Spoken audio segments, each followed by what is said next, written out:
Good morning, everybody, and welcome back to another episode of Drinking Wine at 9. My name is Mats, and why? Because it's 9 o'clock and we be drinking. Today I have a very, very special guest.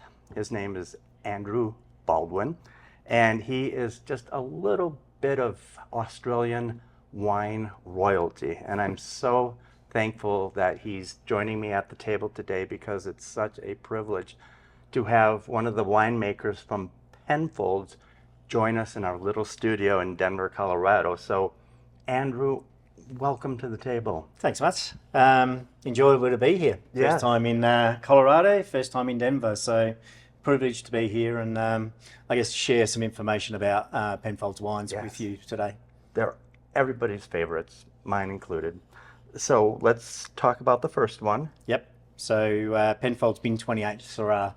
So, or Shiraz, as we like to say in Australia. Right. So, yeah, I guess Penfolds first commenced in 1844 in Australia, and then, we progressed with fortified wines, but, we fast forward 100 years and we can talk about the red wines. So, red wines became a big factor, post-war. Right. And then a gentleman called Max Schubert was the founder, or I guess the forefather of making red wines for Penfolds. So, a creator of Penfolds Grange, yes, Hermitage originally, now just Penfolds Grange, in 1951, and then this range of wines was the range of wines that came after the Penfolds Grange. Okay. So after the pinnacle, then came this range of wines, and Bin 28 is one of those. It's beautiful. Yeah, a real workhorse wine for us. Very aromatic. Right. It is 100% Syrah, or Syrah as we like to say here in the US, same varietal, just different names. Lots of darkness, lots of oiliness, inkiness. Yeah, I love the aromas because you're getting black raspberry, you're getting black walnut, some white pepper, a lot of black fruit, black raspberry, black cherry. I just love it. It's so approachable, and this is probably one of the most affordable Penfolds.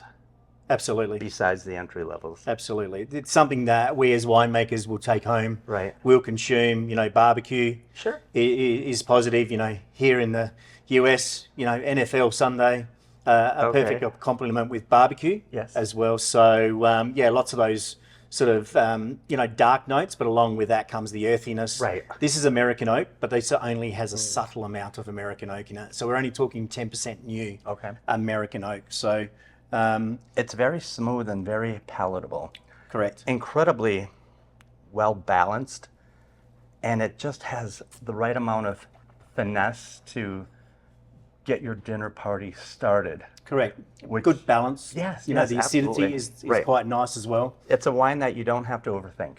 No, correct. And that's what the beauty about Penfolds is, that you know what you're getting into.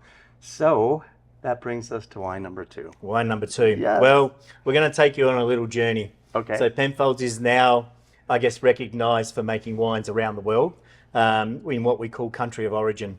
So not only are we making wines in Australia, we're now making wines in California. We're also making wines in China and also in Bordeaux. Wow. So this is an expression of what we at Penfolds like to say, Californian sunshine, Californian dirt. Sure. Everything in between is Penfolds. Okay. So the way we make the wines is very similar to the way we make the Bin 28 or the 389. So this is an expression of California. Right. So it's Napa Cabernet and Paso Robles Shiraz. Okay. You can almost taste, for lack of a cliche, the sunshine, because it's so beautiful. Yeah. I mean, I think it's a lot more lifted and a lot more linear than some of the other Penfolds brands. And I have to ask you, because you're amazing, what is your inspiration? What is your driving force when you think or want to make a great wine? I think my inspiration is going back to a gentleman like Max Schubert. He was something that was creating, wonderful wines at the time. And I guess his reflection on bringing something different to the table every year, but also being consistent in what we're doing all the time as well. So not being sidetracked, making the wine that the consumer loves and wants. Yes. So I totally agree. I mean, who wouldn't want this? I I would say that this Syrah as well Yes. is an Australian clone Syrah. Okay. So 15% of this is actually grown in the ground at Paso Robles. Sure. But it's an Australian clone Syrah from the home of Penfolds, McGill Estate, Right. and from the Barossa Valley. So we put those clones in the ground in Paso Robles in 1998. Wow. So giving that richness, I think that you Sure. see in the wine, I think that's where it takes this wine. You still get the nice Penfolds character, Right. but you get that darkness coming from the Syrah. Absolutely. And the aromatics coming from the Cabernet from Napa. And it does taste like Cabernet. It does smell like Cabernet. And you've been in the business for over 40 years, so you know what you're Correct. doing. And it just shows through this beautiful, inky, teeth-staining glass of Yeah, wine. correct. Which brings us to Wine number 3. wine number 3. Again, this is an expression of Penfolds. This is called a Bin 704. This is 2021 vintage, so a great vintage in Napa. Right. Yeah, it really does have those wonderful aromatics, I guess, which is the note that you just brought out. A lot of violet, a lot of cassis and dark chocolate, Luxardo Definitely. cherries. It has layers and depth. Which is what we're trying to create in this right. particular wine. And you succeeded. This think- is just beautiful. You know, the area from this particular wine, we're ranging from not quite as high as Calistoga, but we're on that Rutherford bench. Yep. So we're looking at Rutherford, we're looking at Oakville as well for the main sourcing of the fruit from this. So, Sure. you know, you're talking about Rutherford bench, you know, some of the best soil that you have Right. in Napa. That's Rutherford where there's dirt. the Rutherford dirt. Yeah. Which they love to call dust. Yes, So it has yes. that lovely dustiness as well, and the tannin profile is what we're chasing here as well, along with the beautiful aromatics. Right. I like it. And let me ask you, what would you pair this with, whether you're in Australia or the US? Yeah, I think this wine really probably lends itself to some cheese. Okay. You know, cheese, and it's something that you don't need a lot of, you know, fluff around the outside. Right. It's beautiful with cheese, just you know, some dried fruit as well. So it's something you can just drink as well. It speaks for itself. Correct. I could even think of maybe sticky date pudding. Correct, as What- a dessert. Dessert, right. Correct. Because it just has so much going on and it's so flavorful. Beautiful, yeah, it is. I know. Very aromatic. I love the aromatics Yeah. in this particular Yes. wine. This also uses French oak Okay. as well. So And that makes it creamy for our viewers and friends out there. French oak just lends itself to a soft and sensuous glass of wine. correct. Which brings us to the last wine. These videos go by so quickly. They do. This is one of my absolute favorite Penfolds wines. Go. Bin 389. Yes. So this is a Cab Shiraz, Australian, and generally a lot of it is the cooler climate Cabernet that we Right. source from the very south of our state. Okay. And then the warm climate Syrah together. So quintessentially Australian blending at its best. Yes. The two varieties match well together.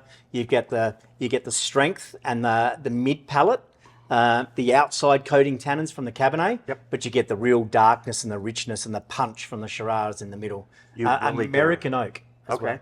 And what's nice about this is you're getting a lot of lifted eucalyptus notes, a lot of mint and white pepper, black pepper, some macerated strawberries.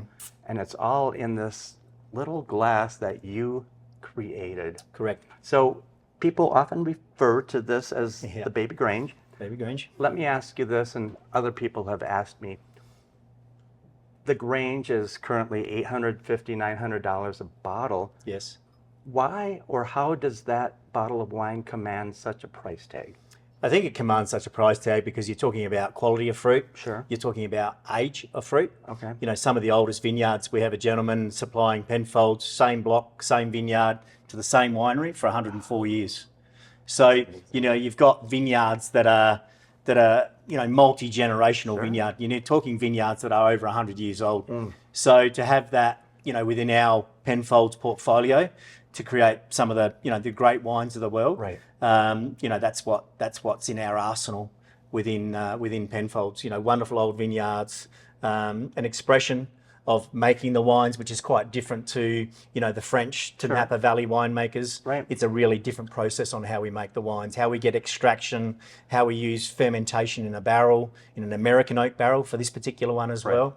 So all those factors come into making really great Penfolds wines. And it really shows, because this is your design, your interpretation, this is your creation. And I'm so lucky to have you in Denver, Colorado. And for everybody out there watching and listening, come on down to Argonaut, because these wines need to be rediscovered again. And I will definitely help you. We have people on the floor. And Andrew, I can't thank you enough for introducing myself and the audience to these wonderful wines. The holidays are coming up. Correct. And perfect. These would fit the bill perfectly. Perfectly. Yep, absolutely. So thank you again. I could listen to you all day. I could drink this 389 all day. Thanks, Mats. But you've got places to go, and I just can't thank you enough. So cheers and enjoy your stay. Thank you very much. We'll see everybody soon. Very much appreciated.